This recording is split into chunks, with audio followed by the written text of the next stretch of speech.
BNP এমন একটি দল যে দলে মুক্তিযোদ্ধা আছে দাবি করা হলেও দেশ বিরোধী রাজাকারদেরকে তারা প্রধানমন্ত্রী বানিয়েছে। জামায়াতে ইসলামীর মতো স্বাধীনতা বিরোধীদেরকে তারা রাজনীতিতে ফিরিয়ে এনে মন্ত্রী বানিয়েছে, তাদের গাড়িতে জাতীয় পতাকা দিয়েছে। বিগত জুলাই মাসে এরা তিন পক্ষ একত্রিত হয়েই আওয়ামী লীগকে সরিয়ে দিতে সফল হয়েছে। এখন তাদের সফলতা নিয়ে শুরু হয়েছে গ্যাঞ্জাম। শেখ হাসিনাকে সরাতে কার কতটুকু ভূমিকা, এই নিয়ে কার্যা এখন রক্তকাণ্ডে মোড় নিচ্ছে প্রতিদিন। দেশের ভাগ কার ভাগে কতটা পড়বে তা নিয়ে চলছে যুদ্ধ। এদের সকলের শত্রু এক, উদ্দেশ্য এক, রাজনীতিও এক। তারা আওয়ামী বিরোধিতা, শেখ হাসিনা বিরোধিতা করতে গিয়ে ক্ষমতা পেয়েই সারা দেশ থেকে মুক্তিযুদ্ধের সকল স্মৃতিফলক উপড়ে ফেলেছে, বঙ্গবন্ধুকে মুছে ফেলেছে এবং কথায় কথায় তারা ইসলামী বাংলার যে হুঙ্কার দেয় তাতে তাদেরকে পাকিস্তানপন্থী হিসেবে সরাসরি চিহ্নিত করা যায়। রাজনৈতিক পটভূমি এখন এমন এক জায়গায় এসে থেকেছে যেখানে তিনটি দল এক দেহে বাস করলেও তারা একে অপরকে বিশ্বাস করে না।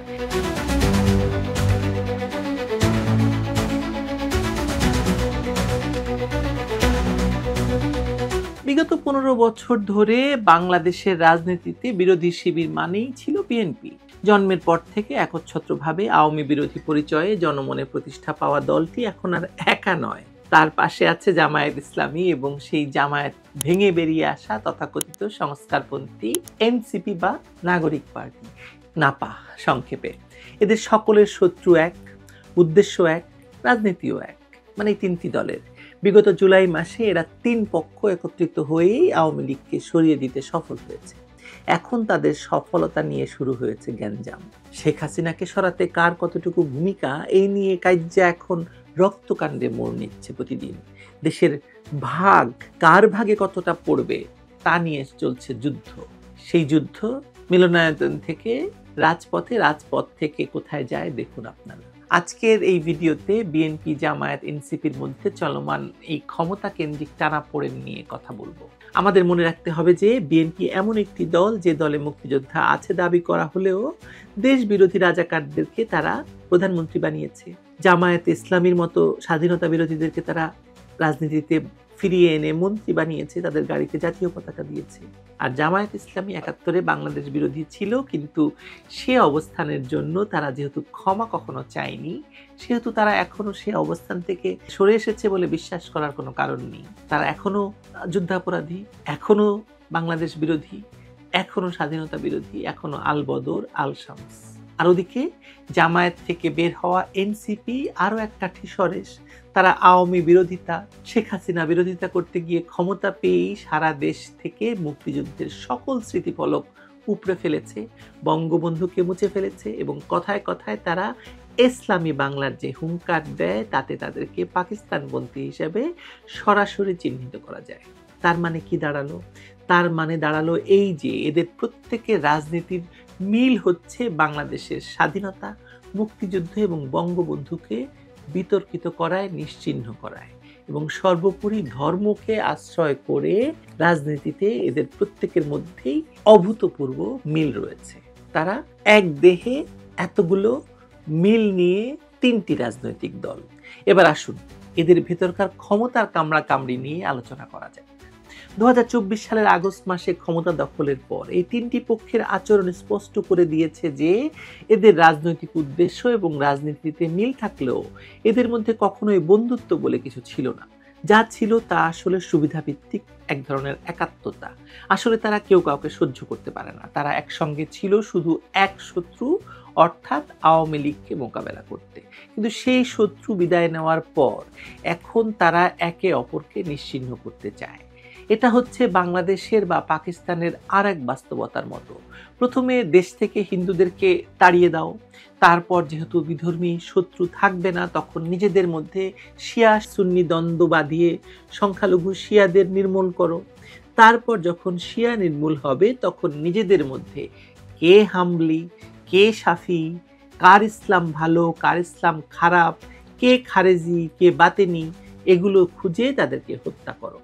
রক্ত ছাড়া এদের রাজনৈতিক পিপাসা যেন মেটার নয় কখনো। যা হোক, ফিরে আসি বিএনপি, জামায়াত, এনসিপির কথায়। এরা তিনটি দল, আগে বলেছি, এক মঞ্চে এসে দাঁড়িয়েছে এরা এই কারণেই যে তাদের মূল এজেন্ডা ছিল আওয়ামী লীগ বিরোধিতা। কিন্তু আওয়ামী লীগ বিরোধিতা ছাড়া আর কিছুতেই তারা একমত না, না আদর্শে, না নেতৃত্বে, না কৌশলে। আসলে এরা কেউই আদর্শের রাজনীতি করে না, তারা করে কৌশলের রাজনীতি। বিএনপি এখনো মুক্তিযুদ্ধপন্থী জাতীয়তাবাদ আর গণতন্ত্র পুনরুদ্ধারের কথা বলে, কিন্তু তারা নিজেদেরকে মুক্তিযুদ্ধ বিরোধী শক্তির সঙ্গে বসাতে দ্বিধা করে না। জামায়াত এখনো ৭১-এর দায় ঝেড়ে ফেলতে পারেনি, আর এনসিপি নিজেরাই জামায়াতের ভাঙ্গা অংশ। তারা সবাই জানে আলাদা থাকলে কেউ সফল হবে না, তাই তারা একসঙ্গে হয়েছিল। তবে ক্ষমতা পেলে কে কতটা পাবে সেটি নিয়ে এখন শুরু হয়েছে হিসাব নিকেশ, চাপানোতর, এমনকি প্রকাশ্য কুৎসা।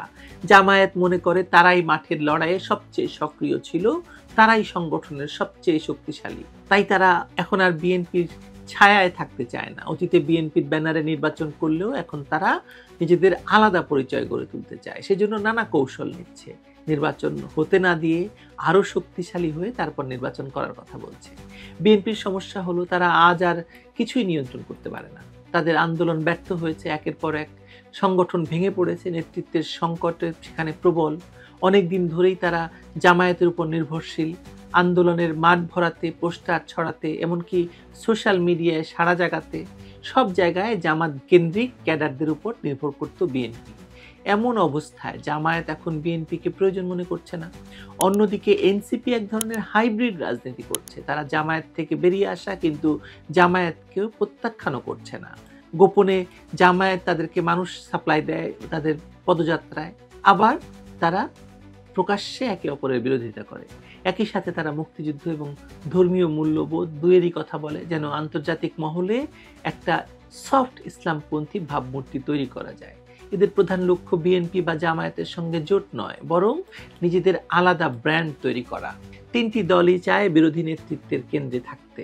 বিএনপি বলে তারাই সবচেয়ে বড় দল, সুতরাং নেতৃত্বের দাবিদার। জামায়াত বলে তোমরা ব্যর্থ, তোমরা আমাদের ছায়ায় বেঁচে আছো। আর এনসিপি বলে তোমরা কেউই আধুনিক না, আমাদেরকেই দাও নেতৃত্ব। এই ত্রিমুখী সংঘর্ষই বিরোধী ঐক্যের আসল অন্তরায়। একসময় বিএনপি চাইতো জামায়াতকে আড়ালে রাখবে, যাতে আন্তর্জাতিক মহলে তাদের গ্রহণযোগ্যতা বাড়ে। এখন সেই নিয়ন্ত্রণ তাদের হাতে নেই।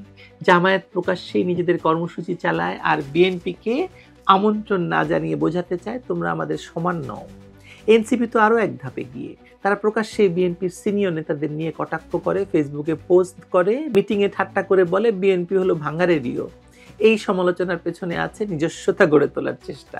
তারা চায় না মানুষ ভাবুক এনসিপি হলো জামায়াতের কপি বা বিএনপির ছোট সংস্করণ, মিনি বিএনপি।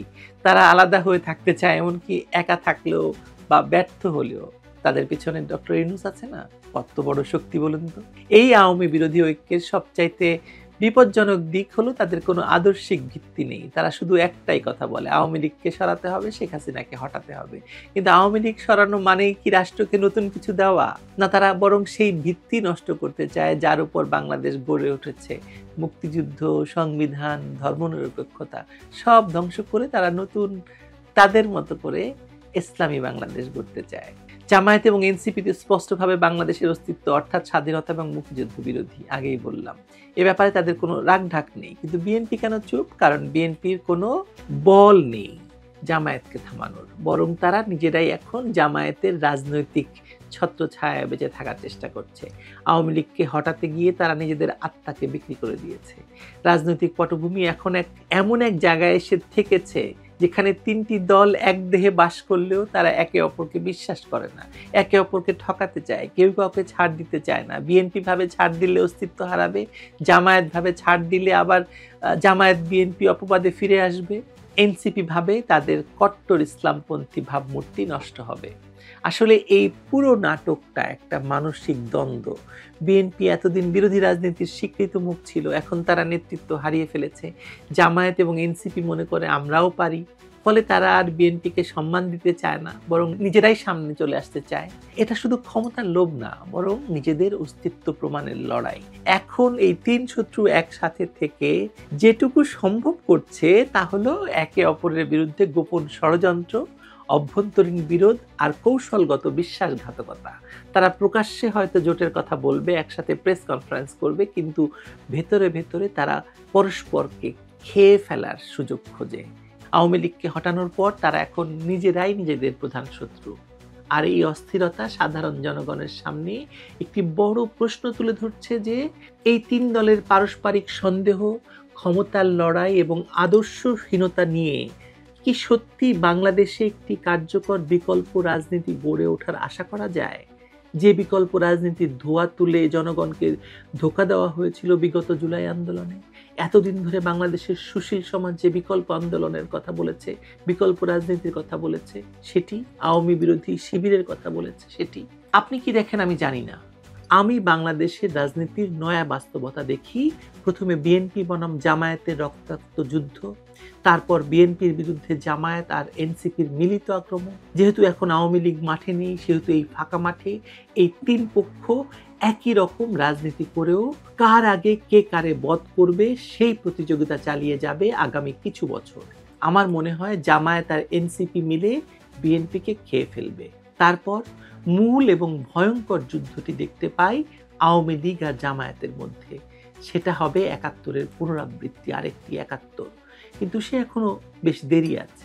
এখন খুব আয়োজন করে এই একই দেহে তিনটি রাজনৈতিক দল বিএনপি, জামায়াত, এনসিপির বসবাস সত্ত্বেও তারা যে একে অপরের মাথা ভাঙ্গা শত্রু এবং এই শত্রুতার জেরে বাংলাদেশটাই যে ধ্বংস হচ্ছে সেটাই বরং দেখি।